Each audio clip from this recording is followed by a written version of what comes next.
Reddit. What is the most effed up way you got back at someone that wronged you? Story 1. Back in high school, I dated a girl for 6 months before she decided it wasn't working out anymore. She cheated on me with about 6 guys and stole my iPhone and wallet to buy drugs. I wanted to report her to the police like my parents encouraged me to, and to prevent me from doing such, her brother jumped me while I was walking home with his friends and busted open my lip pretty badly and threatened to kill me if I reported him or her sister. This is South Florida, so I believed he would do it. My dad got a new job and we moved to a new city, but I was still enraged about this whole situation. So I did the next best thing. I created 2 fake Facebook accounts of a random hot girl and guy, spent some time making it look legit with friends and such, and added her brother on Facebook with the girl and my ex with the guy. It wasn't too long before he started flirting me up and tried his best to get in this girl's pants. On the other hand, having already courted my now ex, I knew exactly what to say to charm her to the point that she was in love with me. This is where it all begins to get fun. I started a sexting relationship between the brother and sister with me as the intermediate thanks to Google Voice. Both of them had fairly typical South Florida buddies, so nothing really gave anything anyway. Besides, I did a fair amount of photoshopping to remove identifiers in the room that may give away anything. This went on for about a month and a half, totaling about 200 or so nudes between the two of them. I then decided to reveal the curtain and send a group of unedited pictures that included key identifiers, face and rooms. Oh holy Jesus, how S went down. I only wish I had some way to see how they reacted. Friends who still lived there told me her brother moved in with his dad that week and that they no longer spoke. All in all, about 4 months till I got my revenge. But it was amazing. Story 2. Friend and I were fishing at a local creek when my friend's brother pulled up. Being the moron he normally was, he started throwing rocks in the creek to scare the fish, and then he threw my friend's bike in the creek. We were 13 at the time. My friend was crying and I felt so bad. I jumped into the creek and got his bike out. Told him we would get his brother back. About a month later, we were fishing again and it was the dead of summer. I told my friend today is the day we get his brother back. Caught a 2-3 pound carp, threw it up on the side of the bank, and left it there until we were done fishing. At the end of the night, went back to his place where his brother's car was sitting on the street. We took the carp, sliced it open, and threw it under the driver's seat and rolled his windows 3/4 up. The next morning, when we woke up and left, I forgot about what we had done. Well, when I rode past my friend's brother's car, I noticed the window was kind of black, and then I took a closer look. It was covered in flies. I actually got scared because I did not expect a window caked with flies. By the time I got home, I was laughing in tears because his brother was always such a dick to us.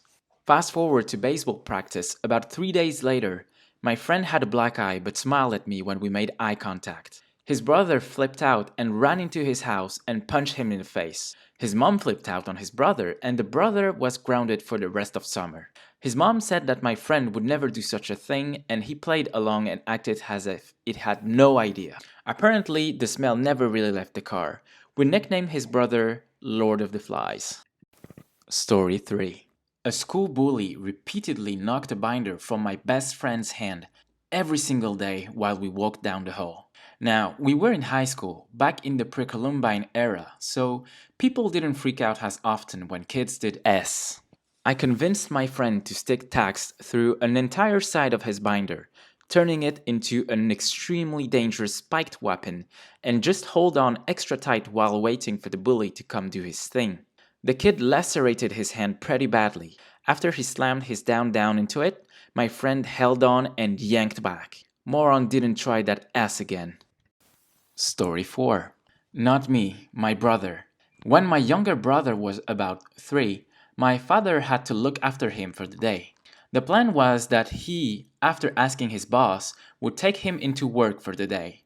It was office work and he was friendly with his boss, so my mom assumed it was no big deal.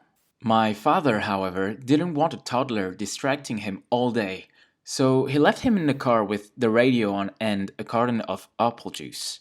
This is Britain, so it wouldn't overheat, but either way, he was being a moron. At the end of the day, he returned back to his car to drive home, expecting a sleeping toddler who wouldn't tell his mother a thing. Instead, upon his return, he found his son jumping up and down on the front seats to the radio on full blast, naked and laughing, slipping around and covered in poo. He had soiled himself, removed his nappy, his fecal matter everywhere. Poo was smeared all over the driver's seat, the windscreen, the steering wheel, the sat-nav, the driver's window, even hand-printed on the ceiling. Our dad didn't even know that toddlers could even produce this vast amount of turd. The only car seat that was completely untouched was his own. Story 5. One time when I worked in a small video store as an assistant manager, there was this one customer who was being a real a-hole to the point where I got so fed up with him that I threw him out. He had been an a-hole to every single other employee in the store, including our boss. He was just a mouthy, harassing moron. Anyway, I saw him in a little strip mall nearby one time, and he was bragging to some guys about how he was cheating on his workers' compensation. Then he pulls out this wad of cash and waves it under their noses like a Japanese fan. I got all this effing free money from lying about my injured hand. What an a-hole. Anyway, if you go into the blue pages of the phone book, you'll find this listing in all cap letters that says Workers' Compensation Fraud Hotline. And take a wild guess at what video stores keep in their records. Full name, home address, and phone number. Not only did I turn this guy in, but was also able to provide great details as to exactly how he was faking his injury as he explained it to his two friends. Hey there, thank you for listening to the story so far. 2 more to come before the end of the video. Before we jump back into it, don't hesitate to crush the like button for being so rude and subscribe to the channel if you like the content so far. It really helps me as a creator and motivates me to create more content for you guys. Back to the stories. Story 6. I moved around a lot as a kid. Dad in the army, parents divorced. Not staying in one place made long-term friendships impossible, but my situation attracted bullies like flies. I moved to a new school. A bully picked up my scent instantly, ripping and shoving, making fun of my clothes. Nothing too terrible, but I was already unhappy, so I felt miserable anyway. One school day, I asked to use the restroom. I passed by said bully on the way into the bathroom. He actually didn't do anything to me this time. When I entered the restroom, someone was in the only stall, crapping on the floor. I walked out of the bathroom, disgusted, ready to tell on them. I was 7 at the time.